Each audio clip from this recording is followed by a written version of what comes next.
ایک عورت بیٹھی ہوئی ہے، 20-22 سال کی عمر ہے، مصر کی شہزادی ہے، کبھی صفا کبھی مروہ، کبھی صفا کبھی مروہ، 7 چکر لگائے۔ ایک ہی اللہ تبارک و تعالیٰ کی ہم سے ایک ڈیمانڈ ہے، مطالبہ ہے، عبدی انت ترید و انا ارید ولا یکون الا ما ارید۔ میرے بندے، ایک تو ارادہ کرتا ہے، ایک تیرا رب ارادہ کرتا ہے، ہوتا وہ ہے جو تیرا رب چاہتا ہے۔ تو ایک ڈیل کر مجھ سے، فَإِن سَلَّمْتَ لِي فِي مَا أُرِيدُ كَفَيْتُكَ فِي مَا تُرِيدُ۔ تو میری مان لے دنیا میں، پھر میں ہمیشہ کے لیے تیری چاہت کو پورا کر دوں گا۔ وَإِن لَمْ تُسَلِّمْ لِي فِي مَا أُرِيدُ أَتْعَبْتُكَ فِي مَا تُرِيدُ وَلَا يَكُونُ إِلَّا مَا أُرِيدُ۔ اور اگر تو نے وہ میرا چاہا پورا نہ کیا تو میں تجھے تیری چاہتوں میں تھکا دوں گا، اور ہوگا وہی جو تیرا رب چاہے گا۔ اس مختصر زندگی کو اللہ کی اطاعت میں گزار دیں، جو وہ چاہتا ہے وہ کر دیں، جس سے روکتا ہے اس کو چھوڑ دیں۔ ابراہیم علیہ السلام کی قربانی اسی سبق کو دہرایا گیا ہے، اور اس میں ہمیں یہی سبق دیا گیا ہے کہ اللہ جو مانگے وہ دے دیا جائے۔ آپ اس سے اندازہ لگائیں کہ ابراہیم علیہ السلام رب حب لی من الصالحین دعا مانگتے مانگتے بوڑھے ہو گئے، اور تقریباً کوئی 84 یا 86 سال کی عمر میں اللہ نے حضرت ہاجرہ کے پیٹ سے اللہ تعالیٰ نے ان کو بیٹا دیا، جس کا نام انہوں نے اسماعیل رکھا۔ اور حضرت ابراہیم علیہ السلام کا مقام فلسطین ہے، وہاں آپ رہتے تھے۔ فلسطین اور مکہ تو اس وقت آباد ہی نہیں تھا، کالے پہاڑ تھے، نہ پانی، نہ سایہ، نہ درخت، نہ راستہ۔ تو اللہ کی قدرت ہے کہ یہ بچہ پہلی بیوی سے پیدا نہیں ہوا، جو تقریباً آپ کی، اگر حضرت ابراہیم علیہ السلام 84 کے تھے تو وہ 80 کی تھیں، اس سے بیٹا نہیں دیا، اس سے بیٹا بعد میں دیا۔ اور نوجوان بیوی 20-22 سال کی حضرت ہاجرہ، شاہ مصر کی بیٹی، اس کے ساتھ اس سے اللہ نے بیٹا دیا۔ تو بڑھاپے کی اولاد تو دل کو پکڑ لیتی ہے، تو ابراہیم علیہ السلام کو ان سے بہت پیار، بہت محبت۔ ایک دم اللہ تعالیٰ کا حکم آیا کہ اس کو یہاں سے اپنی نظروں سے دور کر دو۔ اب کوئی اس کے سامنے انہوں نے لاجک نہیں مانگی، یا اللہ کیا مطلب، کس لیے، کیوں کر رہے ہو، 86 سال کی عمر میں بچہ دیا، اب کہہ رہے ہو آنکھوں سے دور کر دوں۔ کہ جی میرے رب، کدھر لے جاؤں؟ کہا جبریل آئے گا، تمہیں راستہ بتائے گا، اور تم اس کے پیچھے پیچھے چلو گے۔ تو جبریل انسانی شکل میں ایک اونٹنی پہ سوار، دنیا معجزات کی نہیں ہے ورنہ یوں پکڑ کے وہاں پہنچا دیتے، اونٹنی پہ سوار ابراہیم علیہ السلام اور حضرت سارہ اور اسماعیل یہ دوسری اونٹنی پر سوار، اور یہ کوئی 1500 کلومیٹر کا سفر طے کرتے کرتے کرتے، کالے پہاڑ، کالی راتیں اور صحرا اور دشت و بیاباں اور کہاں کہاں سے گزار کر جب مکہ پہنچے، جہاں 4 پہاڑ تھے ایسے، ایک صفا، ایک مروہ، ایک جبل ابی قبیس، ایک کو جبل ہندی کہتے تھے، وہ تو مٹا دیا ہے سارا۔ ان 4 پہاڑوں میں ایک نشیب تھا، ایک گہری جگہ تھی۔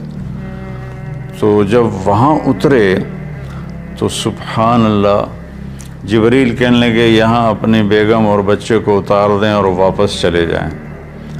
تو جب ابراہیم علیہ السلام کو آگ میں ڈالا گیا تھا تو انہوں نے کچھ بھی نہیں کہا تھا، حسبی اللہ و نعم الوکیل، یہ پڑھتے ہوئے جا کر آگ میں کود گئے تھے۔ لیکن یہ منظر آگ میں کودنے سے زیادہ خوفناک تھا کہ ابراہیم علیہ السلام کی زبان مبارک سے نکلا، یہاں کیوں؟ یہاں تو نہ کوئی پانی، نہ سایہ، نہ درخت، یہاں کیسے؟ تو جبریل نے عرض کیا کہ آپ کے رب کی منشا ہے کہ یہ اس کو یہیں چھوڑ دیا جائے، اس بچے کی نسل سے آخری نبی پیدا ہوں گے، یہاں یہ اللہ کا گھر بنائیں گے۔ تو جبریل تو 3 دن وہاں جبریل تو چلے گئے، ابراہیم علیہ السلام نے وہاں ان کے لیے کوئی تھوڑا چھپر وغیرہ یا بنایا یا نہ بنایا، یا کسی کیکر کے نیچے، واللہ عالم، تاریخ خاموش ہے۔ اور وہ وہاں ان کو چھوڑا اور واپس ہو لیے۔ جب واپس ہوئے تو حضرت حاجرہ کہنے لگیں یہ آپ کدھر جا رہے ہیں؟ اور حکم تھا جواب نہیں دینا، وہ خاموش۔ تو حضرت حاجرہ بچے کو گود میں لیا ہوا ساتھ ساتھ چل رہی ہیں، وہ اونٹنے کی رسی پکڑ کے پیدل وہ بھی چل رہے ہیں۔ 3 میل تک وہ ساتھ ساتھ چلتی رہیں اور یہی پوچھتی رہیں کہ آپ ہمیں کیوں چھوڑ کے جا رہے ہیں، کہاں چھوڑ کے جا رہے ہیں؟ تو آخر میں ان کو خیال آیا یہ اللہ کے نبی ہیں، تو کہنے لگے اللہ امرک، کیا اللہ نے آپ سے کہا ہے؟ تو ابراہیم علیہ السلام نے سر ہلایا کہ ہاں، کہ اذن لن یضیعنا اللہ۔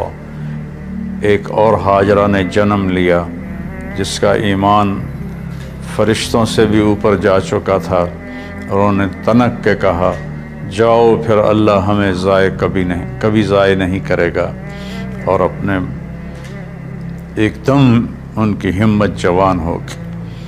اور وہاں ابراہیم علیہ السلام اونٹنی پہ سوار ہوئے اور چلتے چلتے پہاڑی پر چڑھے۔ حضرت حاجرہ ان کو دیکھ رہی ہیں، پہاڑی سے نیچے اتر گئے، یہ بوجھل قدموں سے واپس ہوئیں۔ تو ابراہیم علیہ السلام وہاں جب بچے سے بیوی سے اوجھل ہو گئے تو اونٹنی سے اتر گئے، اور پھر اللہ کے سامنے ہاتھ اٹھائے، ربنا انی اسکنت من ذریتی بواد غیر ذی زرع عند بیتک المحرم۔ یا اللہ میں نے تو اپنے بچے کو اور بیگم کو تیرے اس وادی میں جس میں نہ گھاس ہے، نہ تنکا ہے، نہ درخت ہے، نہ پانی ہے، نہ انسان ہے، غیر ذی زرع، میں نے وہاں چھوڑ دیا ہے، تو جان اور یہ تیرے بندے ہیں اور یہ جانے، اور واپس چلے گئے۔ تو میں سوچا کرتا ہوں، ہمارے بچے چھوٹے چھوٹے تھے تو رات کو جب بجلی چلی جاتی تھی، وہ کسی کی آنکھ کھلتی تھی تو وہ چیخیں مارنا شروع کر دیتا تھا اندھیرے سے ڈر کے۔ اور آپ تھوڑا سا تصور فرمائیں، مستورات بھی سن رہی ہیں، مرد بھی سن رہے ہیں، ایک ماں ہے، اور خاص طور پر ماں کے احساسات کو ماں ہی محسوس کر سکتی ہے کہ جب رات آئی ہوگی، کالی سیاہ رات، اور کالے پہاڑ اور کالے پتھر، سنسان وادی اور تیز ہوائیں، تو اس تنہا ستارے بھی جھانک جھانک کے دیکھتے ہوں گے کہ یہ بی بی یہاں کیا کر رہی۔ پتھر پہاڑ بھی گمسم تو پہلے ہی ہوتے ہیں، لیکن ان کی بھی دل کلیجے ہل گئے ہوں گے کہ یہ کیا ہو رہا ہے یہاں۔ ایک عورت بیٹھی ہوئی ہے، 20-22 سال کی عمر ہے، مصر کی شہزادی ہے، اور بچے کو گود میں لیے بیٹھی۔ تو اس طرح سے یہ ایک زندگی شروع ہوئی، اور 3 دن کے بعد پانی بھی ختم ہو گیا، اور چھاتیوں کا دودھ بھی ختم ہو گیا، چونکہ کھانا ختم ہو گیا۔ تو پھر جو صفا مروہ کے ساتھ انہیں پتہ تھا کوئی نظر نہیں آئے گا، کچھ نہیں ہوگا، صفا پہ چڑھی، ادھر دیکھا ادھر دیکھا، اونچے کوٹھے تے چڑھ دیکھا، ادھر دیکھا ادھر دیکھا، کوئی نظر۔ پھر نیچے اتری، پھر جہاں بچہ نظروں سے غائب ہو گیا وہاں دوڑ لگائی، اور پھر مروہ پہ چڑھی۔ آج ہم سیدھا ایئر کنڈیشن وہاں انہوں نے ہال گیلری بنا دیا ہے، لیکن ہم چلتے چلتے تھک جاتے ہیں۔ وہ پتھروں سے ٹکراتی ہوئی اور کانٹوں سے الجھتی ہوئی، کبھی صفا کبھی مروہ، کبھی صفا کبھی مروہ، 7 چکر لگائے۔ شکر ہے وہ 7 پر ہی تھک کے بیٹھ گئیں، زیادہ لگاتی تو شاید کوئی صفا مروہ کے صحیح کر بھی نہ سکتا۔ تو پھر وہ گر گئیں اور بے بسی سے اپنے بچوں کی طرف نظریں دوڑائیں کہ وہ نہیں چاہتی تھیں کہ بچہ میری گود میں مرے، کہ میں یہاں مر جاؤں وہ وہاں مر جائے، لیکن وہاں ایک نوجوان کو دیکھا تو پھر ممتا زندہ ہو گئی۔ انہوں نے اپنی پوری طاقت کو جمع کر کے دوڑ لگائی۔ جب وہاں پہنچیں تو وہ نوجوان تو غائب ہو چکا تھا، وہ جبریل تھے انسانی شکل میں۔ انہوں نے پر مارا اور وہاں سے پانی کا چشمہ نکلا۔ دنیا کا سب سے زیادہ چلنے والا کنواں ہے زمزم، اور آج تک اس کے پانی کا سورس معلوم نہیں، یہ پانی آتا کہاں سے ہے۔ تو اس طرح اسماعیل علیہ السلام پروان چڑھے،